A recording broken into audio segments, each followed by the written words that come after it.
Bonjour et bienvenue sur le podcast qui t'aide à transformer ta vie avec les pierres. Je m'appelle Angélique, je suis la cofondatrice d'universminéral.fr et notre mission est de vous aider à travers les pierres à vous reconnecter à vous-même pour incarner votre plein potentiel. Nous allons vous guider dans l'expérience de la lithothérapie pour reprendre le plein pouvoir sur votre vie et vous libérer afin de vivre une vie en conscience et en bien-être. Si ce podcast vous plaît, n'hésitez pas à nous soutenir en nous notant 5 étoiles sur votre plateforme d'écoute ou simplement en ajoutant un commentaire bienveillant. On vous remercie, on vous embrasse et on vous souhaite une bonne écoute. Bonjour, je suis ravie de vous retrouver aujourd'hui. J'espère que vous allez bien. Alors aujourd'hui, on va aborder un sujet qui est le stress. Force est de constater que dans notre société moderne, qui est basée sur l'individualité et la réussite personnelle, le stress prend une place de plus en plus importante. Nous évoluons dans une société dite matérialiste et contrairement aux modèles de société plus spirituels ou plus traditionnels, qui sont, elles, en lien avec la nature et la notion de destinée, nous, en tant que société matérialiste, qui sommes basés sur la réussite personnelle et l'individualité, nous devons faire face à des problèmes de stress. Alors, comment les pierres peuvent nous aider à gérer ce stress ? Alors, on l'a dit juste avant, une partie du problème, c'est que nous sommes une société matérialiste, donc basée sur l'individualité et la réussite personnelle. Cette réussite personnelle, elle engendre une force yang très prononcée.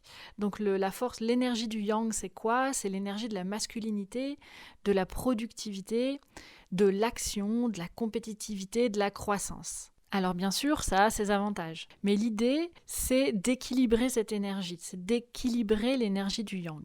Et pour ça, la pierre de lune, qui a une énergie très yin, très douce, très féminine, qui est plutôt dans la patience, la compassion, la compréhension. Cette pierre de lune, elle va nous aider à rééquilibrer l'énergie entre le yin et le yang, à contrebalancer une énergie yang un peu trop forte, donc une énergie de masculinité, de productivité, d'action, de compétition, de croissance. Voilà, ça va nous aider à apaiser un peu cette énergie du yang qui serait un peu trop prononcée. Donc la première pierre qu'on conseillerait pour gérer le stress, c'est la pierre de lune. Et si on veut aller un petit peu plus loin dans l'apaisement, la seconde pierre qu'on conseillerait, c'est la calcédoine bleue ou la calcite bleue. Ce sont des pierres d'apaisement, puisque littéralement le mot stress, qui est d'origine anglaise, signifie accentuer.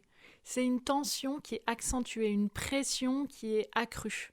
Cette pression, elle semble venir de circonstances extérieures, mais notre responsabilité dans ce processus est très souvent sous-estimée. Parce que finalement, toutes ces ambitions qu'on va nourrir vis-à-vis de soi-même, le souci de perfection, le désir de plaire, le besoin d'être reconnu, le besoin de se sentir à la hauteur, la volonté de réussite, ça crée beaucoup de stress. Donc la calcite bleue ou la calcédoine bleue, qui sont des pierres d'apaisement, vont nous aider à réduire cette quantité de stress que l'on s'inflige nous-mêmes finalement. La pierre qui diffuse le plus d'énergie, c'est la larimar, que l'on conseille surtout aux hyperactifs.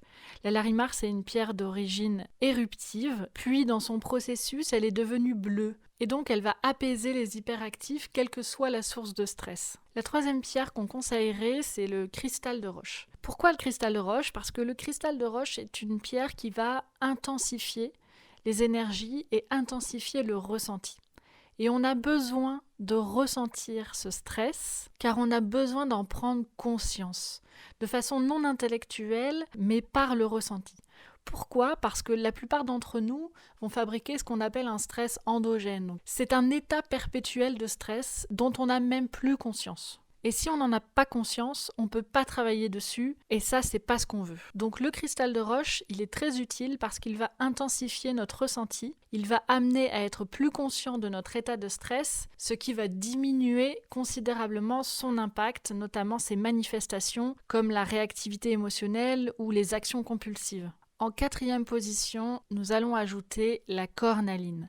Alors pourquoi la cornaline ? Comme on l'a dit au début de ce podcast, Le stress dans notre société vient aussi du fait qu'on est déconnecté. On est déconnecté de la nature, on est déconnecté de cette notion de destinée. Et donc, la cornaline, qui est une pierre d'ancrage, va nous aider à nous reconnecter à la terre. Aussi, je vous encourage, dès que le niveau de stress monte, à sortir et à concentrer votre énergie sur la cornaline.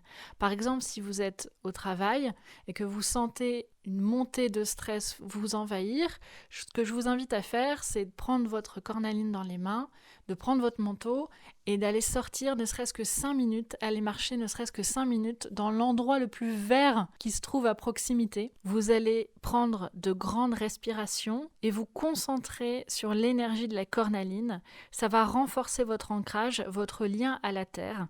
Vous êtes unique et indispensable à cet écosystème et ne laissez jamais personne vous persuader du contraire. Le week-end, je vous invite à organiser des balades en forêt, des balades dans la nature, à vous rapprocher un maximum des sensations du vivant.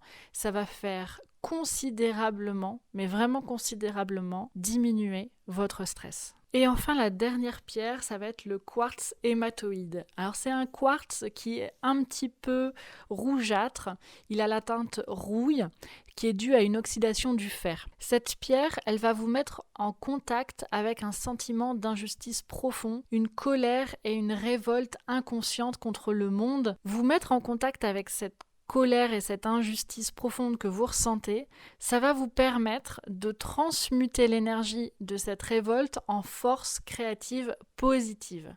Donc, le quartz hématoïde va avoir cette action. Donc, je vous invite fortement à travailler avec ces 5 pierres, à les avoir dans un petit pochon constamment avec vous et travailler en fonction de ce qu'on a dit précédemment. La pierre de lune, elle va équilibrer votre énergie yang un petit peu trop prononcée. La pierre de lune a une énergie très yin, très féminine, très dans la compassion, la douceur, la patience. Ensuite, on a parlé de la calcite bleue ou de la calcédoine bleue ou encore du larimar qui est une pierre d'apaisement. Puis, on a parlé du cristal de roche qui va lui amplifier l'énergie du ressenti qui va vous permettre de mieux comprendre et appréhender votre stress. Puis la cornaline pour renforcer votre ancrage à la terre et enfin le quartz hématoïde qui va vous permettre de transmuter l'énergie de la colère et du sentiment d'injustice que vous avez en vous en énergie créative positive. Donc je vous invite vraiment à porter quotidiennement ces pierres, à les avoir près de vous dans un petit pochon, les avoir en pierre roulée dans votre poche ou les avoir